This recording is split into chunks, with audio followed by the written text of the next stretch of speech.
Welcome to the University of Texas to our news conference. Am I starting, Matt? Okay. I'd like to remind you once again that as a courtesy to your fellow media members as well as the coaches and players, please silence your cell phones. And also provide your name and address and media, not address, your name and your media affiliation. Yeah, all that. Name and media affiliation each time you ask a question. Please do not record this press conference using your cell phone, and we'll address questions to the room, and then if we have any, take questions from Zoom after that. First of all, David, welcome, and give us an overview. Well, it's great to be back in Omaha for sure. It's been an interesting journey for this team, starting as the number one team in the country and then moving into winning 11 straight. And we have some veterans, especially in our everyday lineup. But I think a lot of our younger and new players just thought that this is the way it is. And, we went on the road in March, and I think we played 10 out of 11 on the road. And we took some hits. So we lost one of our starting pitchers in Tanner Witt. We had to have guys step up. And then, the distractions and handling the frustrations of moving from 1 to 10 to completely out of the polls, which the polls don't really matter so much to me, but, it becomes a measuring stick for so many people, media, fan base and all. And a little devastating for our team, but the thing that was most impressive with our team is that they didn't get caught up into it, neither did our coaches, and we never got frustrated to a point where players or coaches started pointing fingers or creating animosity between the two or each other. We just continued to play. We just continued to think that we're going to get better every day, and we did. And we shored up some things in our rotation. We shored up some things in our bullpen. And the one constant, or the two constants for us throughout the year, has been a tremendous defensive team and a very good offensive team that we want to make sure that has the ability to not just hit the long ball, but to have the ability to score in multiple ways and have a mentality about our team that we're going to fight till the end. And I think a great example of doing really well at home in our regional, but going on the road was also a piece in the Super that I think continued to help this team grow and understand that they can do anything they want if they just keep together and keep working, and they did. Backs to the wall all the way through the Super. Trey hits the big double in the second game of the 7th inning, down by 5. A lot of teams check it in, start thinking, we had a great year, start thinking about the draft, start thinking about other things. But this team never did that. This team just continued to play and created the breaks and created the things that got them to Omaha. So I'm very proud of them. Okay, we'll start with questions for the student athletes first, and then we'll hold off on questions for Coach Pierce until after that. Mike, we'll start with you. Excuse me. Mike LaPresti, NCAA.com, for both players. The past doesn't mean a lot at this point, but when you are wearing the uniform of a program that has been here 38 times, does the legacy and being part of that drive you guys at all? Is it something you ever think much about? Trey? Yeah, I think it does. Obviously you have past players and throughout the year that come and support us all year and, have our backs. I think, we always talk about it, but it's a lot bigger than just our team. It's about, the program and the history of the program. And I think that helps us as well, knowing the history of what we've done, what, the university has done. I think that helps us, in those moments where Coach Pierce said, we're down by 5, and it's not just us fighting, it's the program we're fighting for, So I think that's a big thing. I think that legacy and that dynasty is much bigger than our team and will forever be much bigger than any team that, one singular team in a year. And I think that's what the best thing about our university is, that the tradition it has is it's huge. Silas? Yeah, just to top off what Trey said, part of the reason we come to Texas is because of that history and that legacy. And the name on the front of our jersey means more to us than anything, and we want to make our alumni and and our organization, our team proud. And each time we step on the field, we know what we're representing. And so anytime, like Trey said, anytime we're in a tough situation, we know we can fight out of it because teams have done it before. And coming to Omaha 38 times, at this point, it's expected, and we want to come out here and perform and do the best we can for our alumni. Right. Yep, back here in the back here first. Mark Garland, CWS 247. Silas and Trey, you guys as a team leaned hard on the home run ball early in the season. Seems like the second half of the season you guys started hitting the ball in the gap. Do you think that helps you guys coming into this big ballpark, not having to rely on the long ball? Yeah, well, I guess the long ball we never looked at it as part of a huge part of our game. It just kind of comes for us because we build ourselves to hit line drives through the middle of the field, and early in the season it just happened to go out for us, and it all worked out. But we know that we have a good offense, and we know that we can really hit and really produce runs in multiple ways, whether it's bunting people over or hitting singles or doubles or homers. It doesn't really matter. So coming over here, I think we're prepared. Yeah, I'd say the same thing. Back in Austin, we have a pretty big ballpark ourselves. So, trying to hit a home run doesn't always work out for us. So I think there's a lot more times that we're, trying to take our singles the other way or, hit doubles in the gap like that. So I think it helps us, being in an environment like this where it feels a little bit bigger and the ball may not travel as well. Okay, right here in front. Joe Cook, Inside Texas. Trey, when y'all boarded the buses yesterday, y'all had shirts that had "Keep Going" on it, and it kind of speaks to what Coach talked about how y'all got here. So where did those come from? Who put that together, and just kind of what does that mean to this team this year?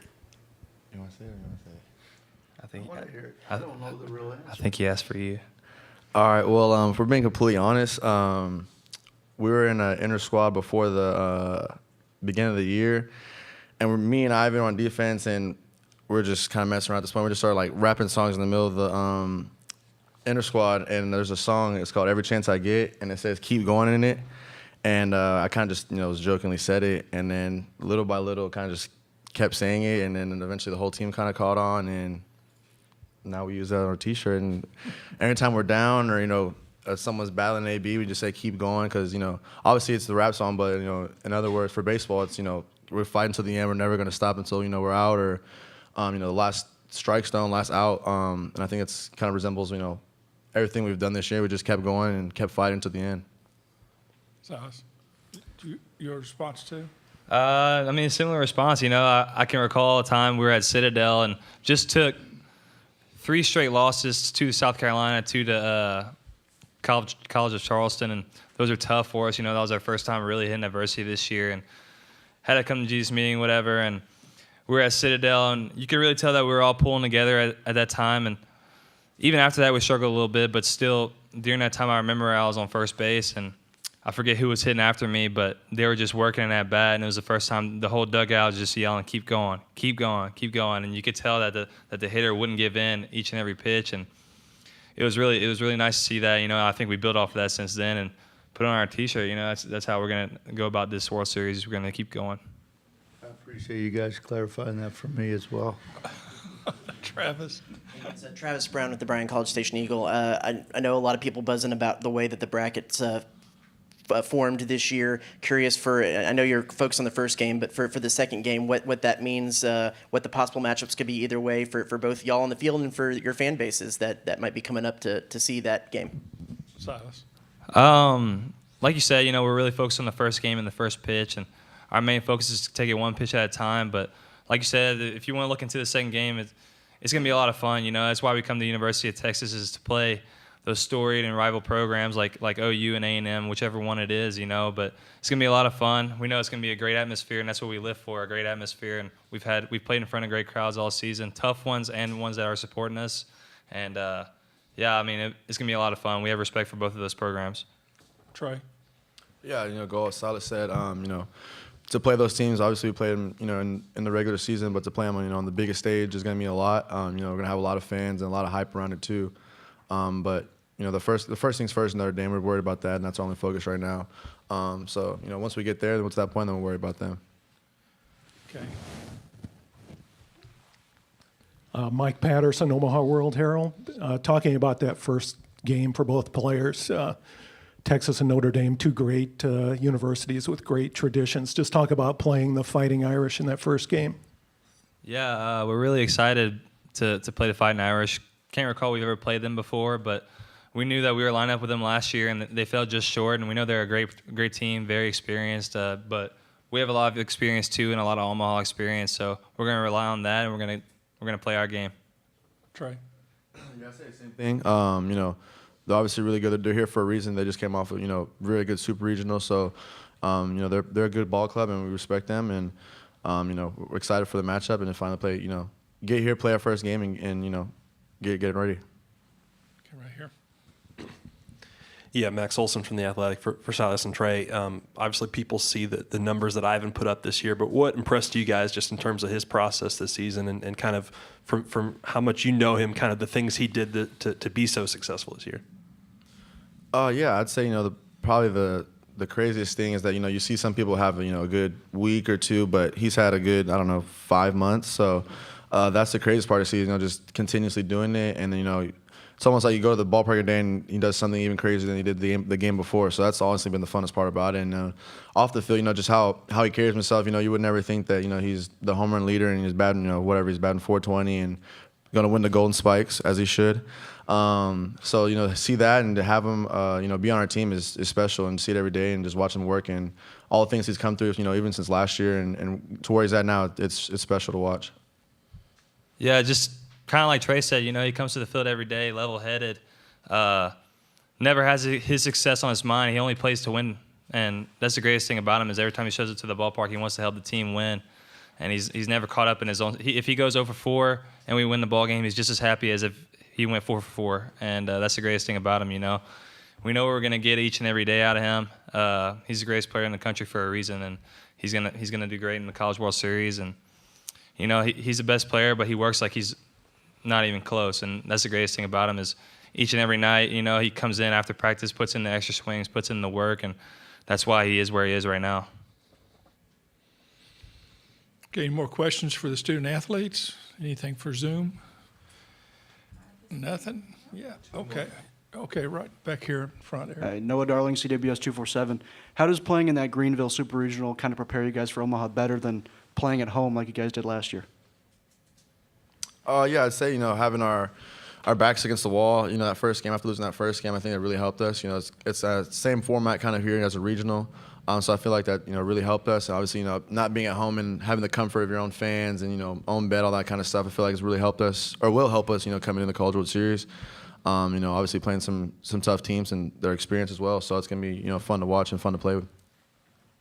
Yeah, and playing in front of that crowd, you know, they had a great atmosphere over there, very, very loud, very active, you know, and they were on us the entire series, whether they were winning or losing. And I think playing in front of that crowd really prepared us to come to Omaha because we know that coming in, we're not liked by a lot of teams and a lot of fan bases. So we know we're going to hear it. And I think playing in Greenville was the best situation for us to be prepared for Omaha. Okay, any more questions? Okay, we'll take one last one here, Rick. Hook inside Texas. Silas, Lucas was a guy who started the year out of the rotation and then has moved into the number 2 role. What have you seen from him just off the field and how he's prepared in order to be successful in that role? Lucas has just matured so much each and every day. You know, he's growing and getting better. And coming in, you would never think that he would be in this situation because we had Tanner. But losing Tanner, he really stepped up and he asked questions to all of our stars. At the time, Tristan was a starter, and he's a 5th or 6th year, one of those two. He has a lot of experience. He has Pete, Tanner, the things that they do to prepare to start, and he really put in the work, and I'm proud of him for that. You know, he's really put the team on his back because whenever we needed him the most, he was there, and he's going to continue to do well, and I'm excited to see what he will do in the World Series for us. Okay, guys, we'll excuse you two, and good luck tomorrow. Kevin Rodriguez, the SID from Texas. Kevin, raise your hand so people know who you are. So if you have any other needs, go through Kevin. Okay? Appreciate it. Yep, okay. And then we'll open it up for questions from.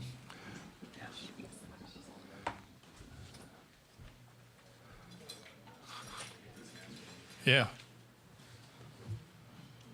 I didn't ask him about his boombox. Yeah, we heard that. Okay, we'll start with Eric over here.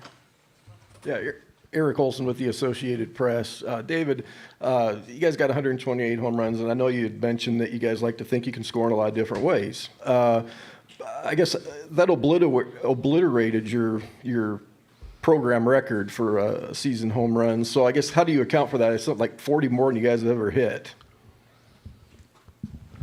Yeah, we broke the record without Ivan. It's been really impressive. The record was 81, and it just kind of came in bunches too. I really think there's a couple of things that contribute. One, they answered the question as we're not really trying to hit home runs, and our ultimate goal every single day is to hit line drives in the middle of the field. They talk about it every day. They call them diamond cutters, and they're just trying to hit diamond cutters every day. But I think when they learn how to use the opposite field gap and backspin that, then they're creating their swing path. And that swing path is the reason. And then you contribute to timing, rhythm, strength. All those things play a part. We've also played in some conditions that were either very neutral or we've had a little bit more wind this year that was favorable. So I don't want to go there because I definitely don't want to discard what they've done, but we've had some other factors that have helped that. And I truly believe that they don't work every day to go pull side home runs. You just become a better hitter doing that. So our goal is to become good hitters, and then the home run comes with it if you're on time and you got some power. Okay. Mitchell Kutcher, CWS 247. Coach, you mentioned earlier how you lost Tanner Witt for the season. How was this team able to come together and overcome that? Initially, it was tough because he's not only a weekend starter for us, but one of our better leaders. Has a baseball IQ, so he's around helping new kids, even though he's a sophomore. But it allowed opportunity for guys like Lucas Gordon, for maybe 2 or 3 guys in the bullpen to step up. And it really has helped Lucas become what he's become. I really think that Lucas could be our MVP for our pitching staff because without him, we're not here. But it's been tough. I got a picture from him the other day in his pinstripe uniform with his glove and his pitching stance in his living room. And he just sent that to me like, Coach, I'm with you guys. So he's a heart and soul type guy, and they just had to. They had to overcome it. They had to move on, and unfortunate, but they did a good job of just moving on. Okay, Matt. Coach Max Olson from The Athletic. When you think back to signing Ivan out of Odessa, do you remember what you expected of him when he came into the program, and sort of how did reality versus expectations? How do you look back on that? I could just look back and see him hanging out in our dugout and a little insecure and just hoping that he fits into the program and that he can be a contributor. And like we've said before, just very humble. And then thinking that he's just an okay player. I never saw this coming. And now you started seeing signs of it once we got in the spring. And his power is different. You have guys that have 5 o'clock power, and then the game starts at 6:30. He's not a 5 o'clock guy. He's a gamer. And there's guys that have that power that doesn't equate in the game, and he has game power. But he has the knack of staying through the baseball as well as anybody I've had.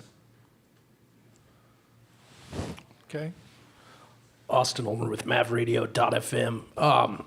Where is that? It's the local college radio station here in Omaha. So, coming into this with as far as scouting report, Notre Dame has the best ERA in the field of all the teams. How has that kind of affected your scouting report and how you're going to approach it at the plate? We don't scout. We just roll out. I'm kidding. I mean, they're good. They're veterans. They know how to pitch. I think that's the thing.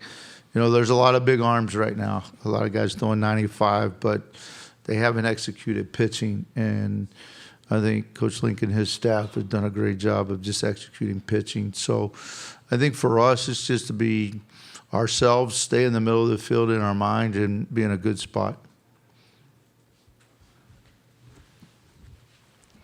Joe Cook, Inside Texas.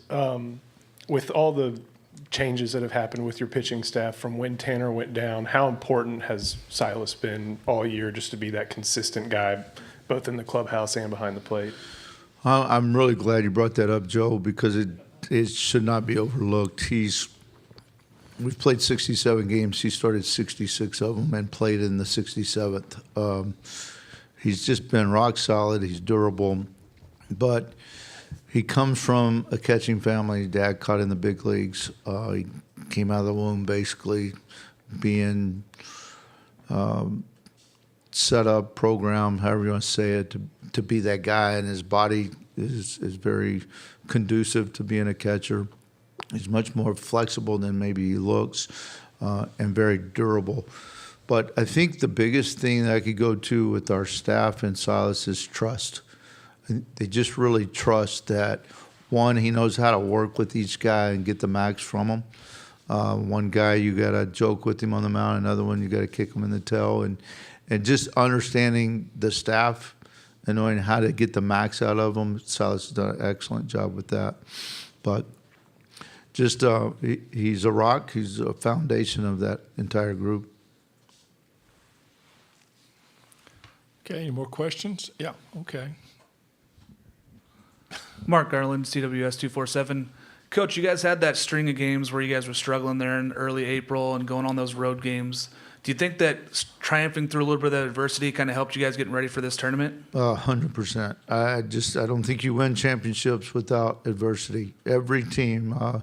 In 03, I was with Rice, and we were the #1 team in the country, and we went through a spell where David Arjma couldn't get anybody out as our closer. We had the big three, and you can go all the way back to then to right now of just fighting through different things, because it's either going to make you better or it's going to break you. And if it makes you better and you're talented, then I think you can get back on track. And they just handled it. I think the thing that was most impressive is just there was no finger pointing, whether they didn't like how they were being handled from a coach, or, you know, they're not playing enough, or whatever the case was.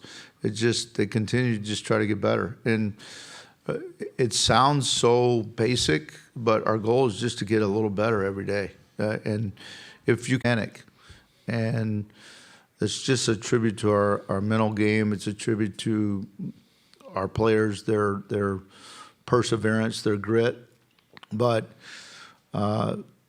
truly has helped us along the way to become not only better baseball players, but better young men, and understanding that, you know, in the society that we and our kids have just worked, and they've trusted each other.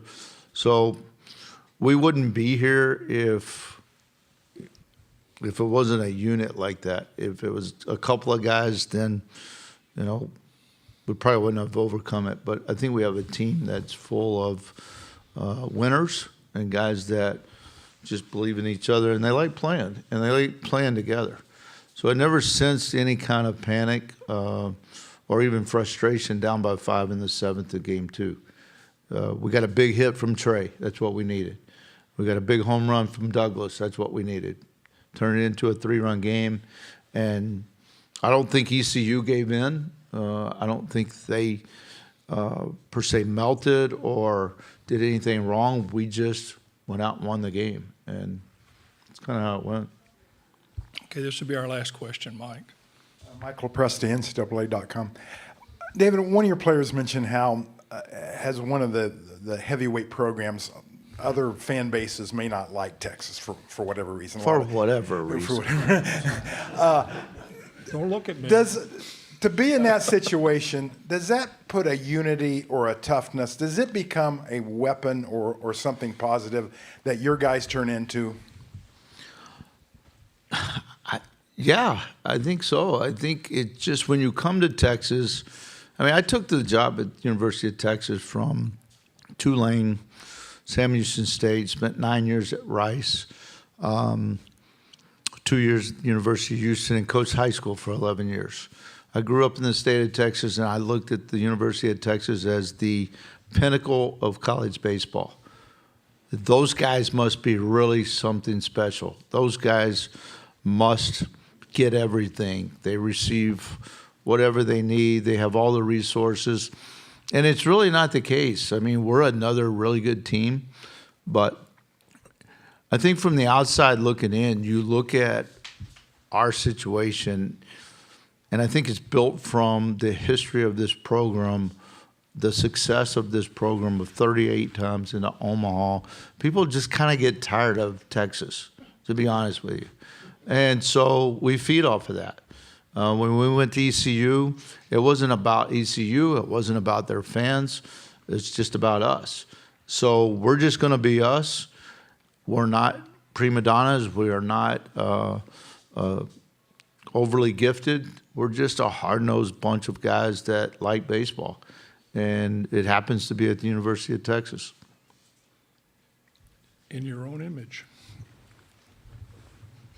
Thank you, David. All right, guys. Appreciate it.